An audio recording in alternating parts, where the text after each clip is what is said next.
दोस्तों नमस्कार। 4 PM गुजरात में, दस्तक में, दोनों में आप सबका बहुत बहुत स्वागत है। मैं हूं आपका दोस्त मयूर चानी। कुछ खबरों को लेकर बात करते हैं। गुजरात में एक और सर्वे आया है NSSO का, है ना। तो अब NSSO का ये सर्वे है, ये हमारे राज्य में इस स्थिति को दर्शाता है कि भाई हम कितने संपन्न हैं, हम कितने समृद्ध हैं। एक तरह से भौतिक स्वरूप से कुछ चीजों का आपके घर पे होना वो आपकी संपन्नता को दिखाता है, आपकी समृद्धि को या आपकी आर्थिक हैसियत को दिखाता है। वो होता है एक तो आपका घर किस तरह से आप सजाते हैं, इसके साथ साथ जो उस ऐसी कुछ चीजें जिससे आपको सुख सुविधा और आराम मिले, पर वो थोड़ी कॉस्टली होती हैं, तो क्या वो आपके पास है? तो एक सर्वे किया है NSSO ने, नेशनल सैंपल सर्वे ऑर्गेनाइजेशन जिसको कहते हैं। तो वो कहते हैं कि गुजरात के 9% घर अभी भी ऐसे हैं जहां पे इलेक्ट्रिक फैन जो है, पंखा जिसको कहते हैं, उसकी सुविधा नहीं है। और गुजरात के सिर्फ 14% घर ही ऐसे हैं जहां पे एयर कंडीशन लगा है या तो फिर कूलर लगा है। मतलब कि 86% घर गुजरात में ऐसे हैं जहां ना कूलर है ना एसी है। ये बड़ी एक अद्भुत और अजीब बात है जो हमको पता चल रही है, तो हमने कहा आपको पता है। तो नेशनल सैंपल सर्वे 2020-21 का रिपोर्ट हमारे पास पड़ा हुआ है, हम आपको बता रहे हैं। उस 2020-21 का सर्वे जो अंतिम हुआ, अगर वो माना जाए तो मैंने कहा कि ये है। और जो 9% एयर कंडीशन जो कह रहे हैं कि घरों में है सिर्फ, उसमें से 1.8%, सिर्फ 1.8% ही गुजरात के ग्रामीण इलाकों में एसी उपलब्ध है जो लोग इस्तेमाल कर रहे हैं, बाकी नहीं है कहीं। और ये बड़े अपने आप में एक चौंकाने वाली बात है। और राज्य के 5% परिवार ऐसे हैं जिनके पास एयर कूलर है, जिसमें से 8.8% जो है वो शहरी है और बाकी ग्रामीण है। और कह रहे हैं कि नेशनल फैमिली हेल्थ सर्वे जो हुआ था 2019 से 21 के बीच के मुजब, तो उसमें ये कहा जा रहा है कि गुजरात में अभी भी 6% लोग ऐसे हैं जिनके पास इलेक्ट्रिक पंखा नहीं है। और ग्रामीण विस्तार के 9% घरों में उसका उपयोग ही नहीं होता है। और यही सर्वे के मुताबिक 17.5% लोग जो घर है वो ऐसे हैं जहां पे एसी कूलर की सुविधा नहीं है। ये अपने आप में एक बड़ी अजीब बात है। और एक ये भी कहा गया है कि जो पिछले 22 साल में इलेक्ट्रिक फैन की सुविधा जो रख पाए, ऐसे घरों की संख्या 34% बढ़ी है। तो ये है, अब क्या करें। तो एसी और कूलर के मामले में अगर देश के राज्यों की स्थिति देख लें तो ये एक कंपैरिजन दिया गया है हमको, इस रिपोर्ट में है, हम बता रहे हैं आपको। ठीक है, कह रहे हैं कि चंडीगढ़ जो है उसमें 54.10% घर जो है वहां एसी लगे हुए हैं और 50.90% वहां पे एयर कूलर लगे हैं। वो सबसे आगे है। फिर दिल्ली का बाद, फिर गोवा है, फिर पंजाब है, फिर केरला है, फिर महाराष्ट्र है, फिर मध्य प्रदेश है और फिर राजस्थान है। और गुजरात की अगर बात कर लें तो जैसे मैं कहूं कि कुल घरों में से 9% घरों में एसी लगा हुआ है, इसमें से 18% शहरी हैं और 1.8% ग्रामीण है। एयर कूलर सिर्फ 5.10% घरों में है, जहां से 8.8% शहरी हैं और 2.20% वो ग्रामीण है।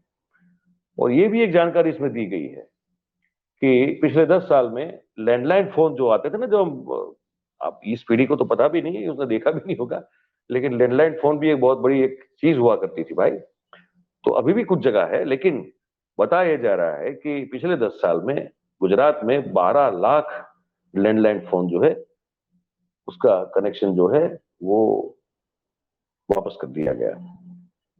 तो सरकारी कचहरी हो या निजी कंपनी हो या पब्लिक सेक्टर हो, वहां तो लैंडलाइन का होना कंपलसरी है, लेकिन सामाजिक आर्थिक समीक्षा रिपोर्ट जो गुजरात सरकार का है 2022-23 का, अगर उसको हम सच मान के चले तो गुजरात में लैंडलाइन फोन की संख्या कम होकर अब सिर्फ पूरे राज्य में 6.5-7 करोड़ की अब हमारी आबादी है राज्य में, पूरे राज्य में हाँ लैंडलाइन की जो कनेक्शन की संख्या है वो सिर्फ 3,50,000 रुपए, रुपए कहाँ भाई 3,50,000 की संख्या बची है सिर्फ लैंडलाइन। पहले कितना हुआ करते थे? तो 10 लाख से ऊपर थे लैंडलाइन फोन, अब वो 3.5 लाख हो गए। ठीक है। और 2012 में लैंडलाइन फोन की संख्या 15.58 लाख थी, जो 2022 में कम होकर 3.5 लाख हो गई है। तो 12 लाख लैंडलाइन फोन जो है वो कम हो गए, ये भी हमको बताया गया। तो हमने कहा कि ये एक इंटरेस्टिंग खबर है, हमें आपको बतानी चाहिए। एक अपडेट देते थे, अभी भी आ रही, अभी ये व्हाट्सएप आया हमको। अपडेट ये है कि भैया राजकोट जो है हमारा, वहां पे इतनी जम के बारिश हो गई है, 1 घंटे में 1.25 इंच बारिश गिरी। अभी अभी की बात है बस, ये अभी मैसेज आया, हमने देखा 10-12 मिनट पहले का मैसेज है। तो अब तो चैत्री नवरात्रि शुरू हो गई, तो एक तो सबको हमारे इस त्योहार की बहुत बहुत आपको सबको जो है शुभकामनाएं और बधाई हो, ये तो मैं कहना भूल गया था। पर अब इस चैत्री नवरात्रि का पहला दिन है आज, और ये जो बिन मौसम बारिश लगातार हो रही है उसके चलते राजकोट में जोर से बारिश हुई, अमरेली में भी हुई, कच्छ भुज में हुई, जूनागढ़ जो है वहां भी इस पूरे जिले में कहीं ना कहीं जो है बारिश जो है हुई है। और रोड जो है, रास्ते जो है वो उस पर पानी भर गया है, वाटर लॉग हो गया है ना।